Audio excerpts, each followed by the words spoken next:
I woke up like this. So Combiner Wars continues to keep me on my chubby little toes. I mean, I'm still trying to scratch together the remnants of waves 1 and 2, and then Kapow be like, oh, hey, we got wave 3. What? I mean, okay, but what? So this is Combiner Wars Cyclonus, and he seemed to kind of come out of nowhere. Because since when was Cyclonus ever a combiner? But you can't get mad at Hasbro for trying out some new ideas, or at least taking some old ideas and smashing them into each other. So check out this hellacious Herald. Now, this fella's a reworking of good old Wave 1 Silverbolt, which seems to be an emerging theme of the line. But he's at least been pretty heavily retooled with like a fresh head sculpt and upper torso, these trademark optional up wings, and a painfully purple paint job. Yes, indeed, while the pre-release glamour shots showed him with like a tasteful indigo sheen. In hand, he's like full-on quality street violet. But you know what? It works. Purple's purple. So obviously being a repaint, the robot's great in all the same way Silverbolt was. Handsome stature, delish detail, righteous ratcheting. Head's appropriately pointy and threatening with the triple rabbit ears and the expressively unimpressed sulk. And there's kind of not much more to talk about with the robo mode. Looks good, poses good, does the job. Plus he's a purple Decepticon Voyager. Triple score. So he totally works for Combiner Wars, but where does he stand with Generations in general? At the back, I guess? Because as we know, Universe 2009 Cyclonus was an absolute belter, and I really don't feel good about replacing him with this one. So maybe it could be that other Cyclonus who showed up at the back for 1 second. Or like a clone that went wrong? Cyclonus? Oh, but excuse me, Combiner Wars? Where's all the goddamned light piping?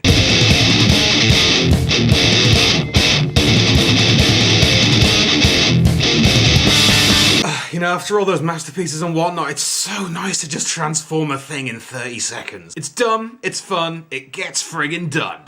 The jet mode's so nearly good. I think it's fair to say that alt modes just don't come much more iconic than Cyclonus. With like the swept forward wings, legendary nose cone, and confident cockpit, and the general streamlined spikitude. And I guess for the most part, this is a fair Voyager-sized effort with some fierce detail on the go. But it's just ruined by underkibble. How are you gonna be a sleek and sexy space plane when you got this tragic sagbag underneath? With Silverbolt, at least, it's kind of like, who cares, because it's just a plane? But this is Cyclonus, man. And to see this legendary astrojet just splurged out here as a tertiary afterthought slab mode just stings a little bit. So let's get to the good bit.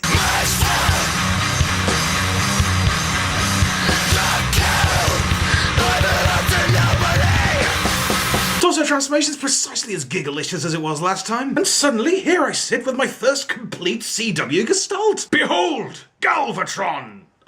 Galvatronus. Look at this monumental behemoth form with its gorgeously purple combiner bod. It's a combiner who is Galvatron. So check out that bonce with the piercing, soul-freezing stare, variable flappy wings for optional capes of wrath, and the tasty red 5-pack. Poseability is probably the best I've ever seen on a combiner, with some powerful bi-directional click on the hips with an optional sassy swivel. And shout out to the limb lads whose combiners totally bring the noise. Guns once again a bit boring and maybe would have been nice in orange, but like, I'll take it. A couple of cheeky Easter eggs on the go. Check out this trifurcated face junk, and I swear down there's a seeker chest hiding behind all that purple. So the story with Galvatronus is that he can bend others to his will, so it basically doesn't matter which guys or girls you want to use with him. I love the idea of a rogue torso straight up stealing dudes. So for the Spring 15 ensemble, I've outfitted Galvatronus with a pair of aerial bot arms, because I do prefer a spiky shoulder, and I've paired it with a set of fetching stunter calves. But don't let that from stopping you from organising your own. I suppose this kind of is the essence of Combiner Wars mix and match fun times, because like it actively encourages you to engage with the versatility of the play pattern. And whatever way you want to look at it, this is an absolute scream. Still though, the whole mind manipulation thing does just ultimately mean that Galvatronus doesn't get a team of his own. It's just Cyclonus and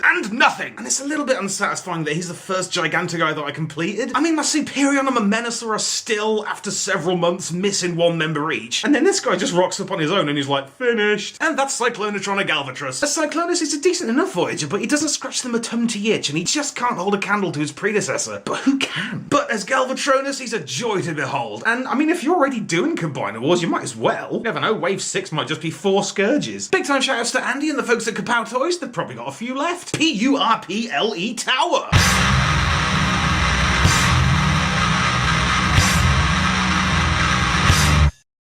Be sure to subscribe for more Thew's Awesome Transformers reviews. Limited appeal, keeping it real.